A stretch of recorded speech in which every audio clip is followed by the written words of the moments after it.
രാവിലെ തന്നെ എണീറ്റ് വരുമ്പോ അച്ഛാ ചായ എന്ന് പറഞ്ഞിട്ട് കുട്ടി കൊണ്ടുത്തരുമ്പം മുഖം കറുപ്പിച്ചിട്ടല്ല ഒന്ന് പുഞ്ചിരിച്ചൂടെ? മക്കളെ വിളിക്കുമ്പോ രാവിലെ തന്നെ അട്ടഹാസ കേൾക്കുന്ന രാവിലെ. കാരണം സ്കൂൾ ബസ് വരേണ്ട സമയമായി, കുട്ടികൾ ഉറക്കേഴിച്ചിട്ടില്ല, അടുപ്പത്തൊന്നും ആയിട്ടില്ല. രാവിലെ തന്നെ അട്ടഹാസം കേട്ടിട്ട് രാക്ഷസനിയാ ഉണർത്തുന്നത്. പക്ഷെ പണ്ടല്ല, നമ്മൾ അപ്പൂപ്പനും അമ്മൂമ്മയും എല്ലാം വന്നിട്ട് മോനെ ഒരു ലയവില്ലേ, മോളെ ഒരു ലയവില്ലേ, ആ ലയത്തിൽ വിളിക്കും.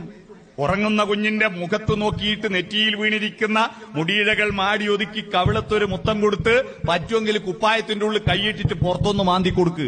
പിള്ളറെ കൈമലാക്കാൻ ഏറ്റവും നല്ല സൂത്രം ഞാൻ പറഞ്ഞുതരാ, പുറത്ത് മാന്തി കൊടുത്താൽ മതി. കൈകൊണ്ട് കാലുകൊണ്ട് തലയോണ്ടെല്ലാം നമുക്ക് ഒരുപാട് ഉപകാരമുണ്ട്.